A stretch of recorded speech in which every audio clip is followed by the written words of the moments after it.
Hey guys, welcome back to another video or mini vlog. I'm your host, One Camera Guy, and it's finally here. It is the extender.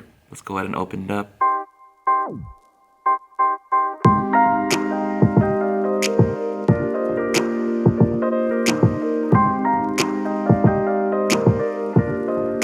Alright, here it is.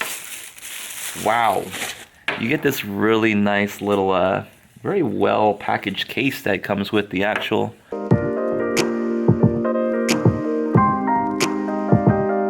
notice how it actually tells you it doesn't work on the LAE2, LAEA2 and LAEA4 adapter.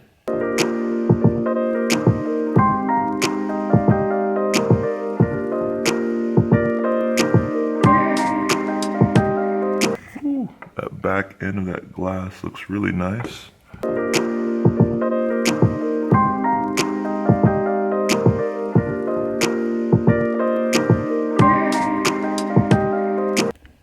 There you go. That's what it looks like.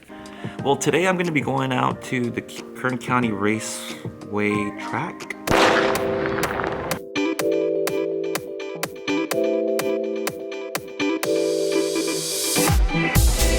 Where's the starting line at? Did they already start?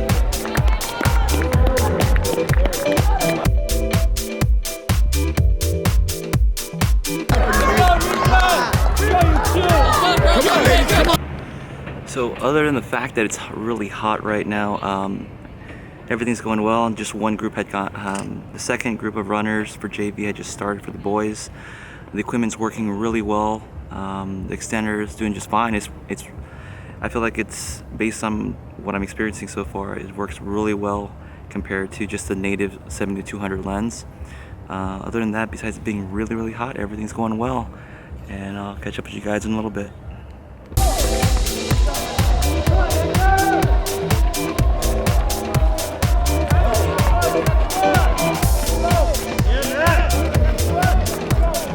Folks, I am going to be heading out to the KC Kern County Raceway.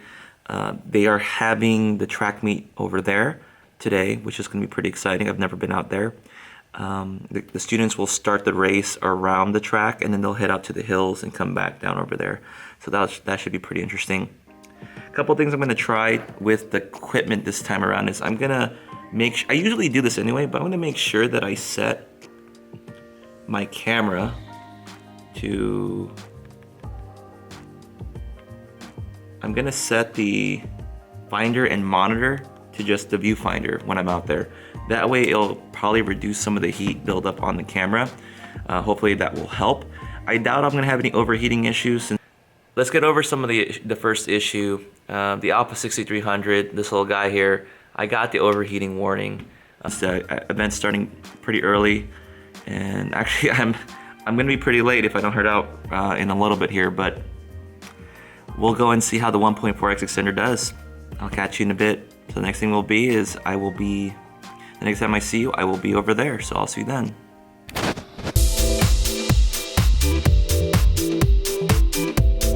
Obviously, when you're hearing a Sony artisan talk about a product, they are going to give you, there's going to be a little bit of bias there. Or some bias. I take that back. There is going to be some bias when they talk about the actual gear. I'm not going to give you that kind of stuff, guys. I'm just going to tell you straight out what the experience I had with the kit and the equipment. I'm not going to make things up for you. That's just something I wanna let you know.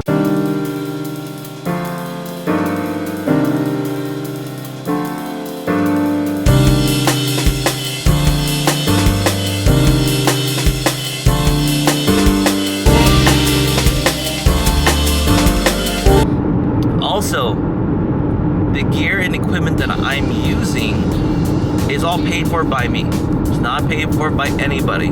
I think some people thought I was being paid by Sony or Canon or whatever. I get paid by nobody. I buy all the gear myself, money I've earned, and I've sold old gear to get new gear. I've done that whole juggling to be able to review newer equipment. So for me personally, it's all about building my subscription base on my channel. Well, I'll know it when you guys start, hopefully. Yeah, that's true. I was just gonna be waiting for you.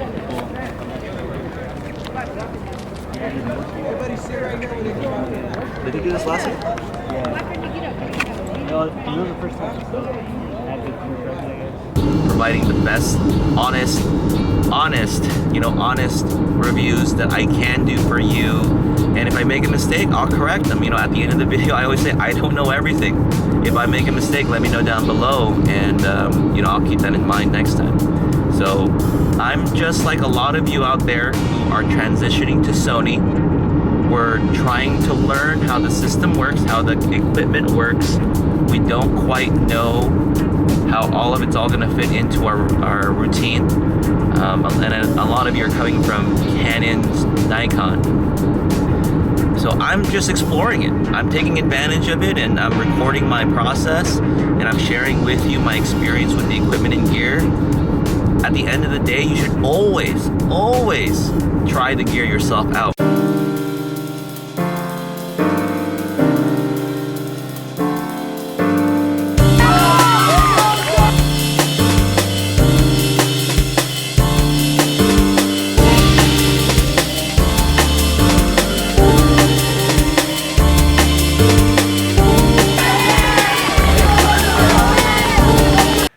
Let's get over some of the first issue. The Alpha 6300, this little guy here, I got the overheating warning.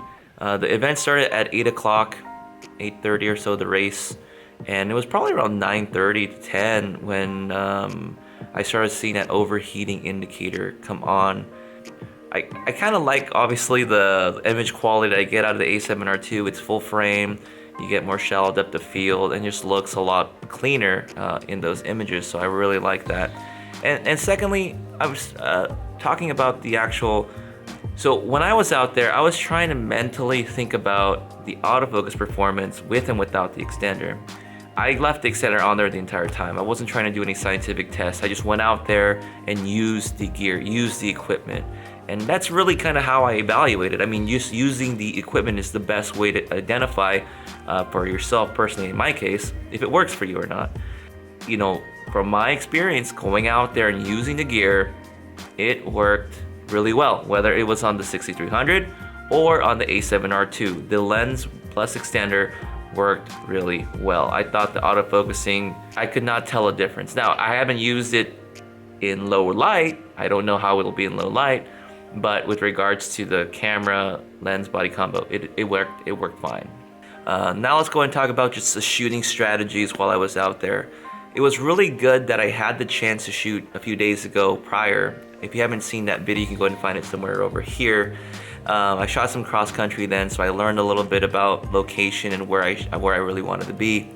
At this Kern County Raceway that I haven't been to, it's like a racetrack, and it looks really cool. I'd never been to a location like that.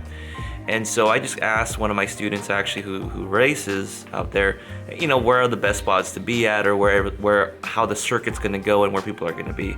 You know, I think we're actually pretty good. I think they came out really well compared to how I did in the past.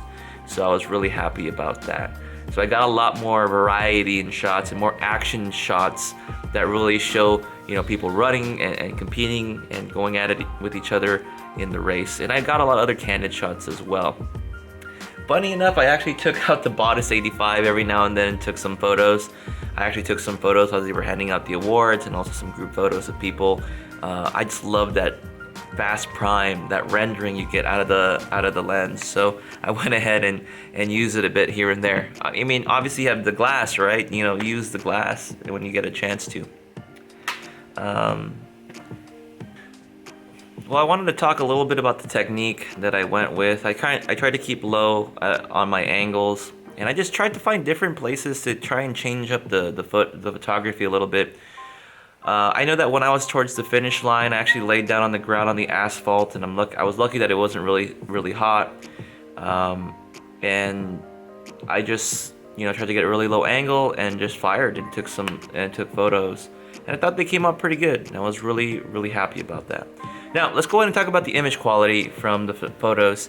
Again, this is my initial impression. I'm not doing any scientific tests, and I'm not, you know, those are important too, but right now I'm not worried about it. But when I brought them in the Lightroom, I brought the photos from both the Alpha 6300 and the A7R II. I'm noticing a little bit of softness in the image. I mean, just blatant, you know, a slight bit of softness. I don't know if I'm not hitting the focus right. I don't know if it's just slightly off, but it looks like there's a hint of softness with the extender. And I think everybody can kind of understand that when you put an extender on there, you're gonna get a little bit of softness. You're not gonna get 100% quality from the original camera body, you know, the camera lens.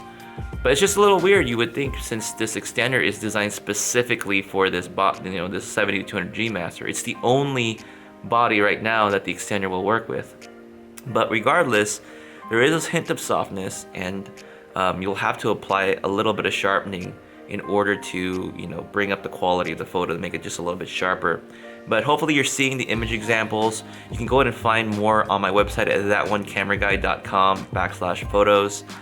They're not going to be full res, unfortunately, but you can get a better indicator of the quality of the photos. I did add some sharpening to those images in order for them to look a little bit better.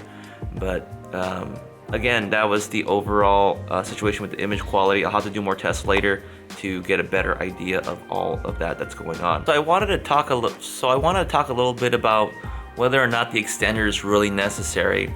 When I was shooting cross country, I don't think I absolutely needed the extender.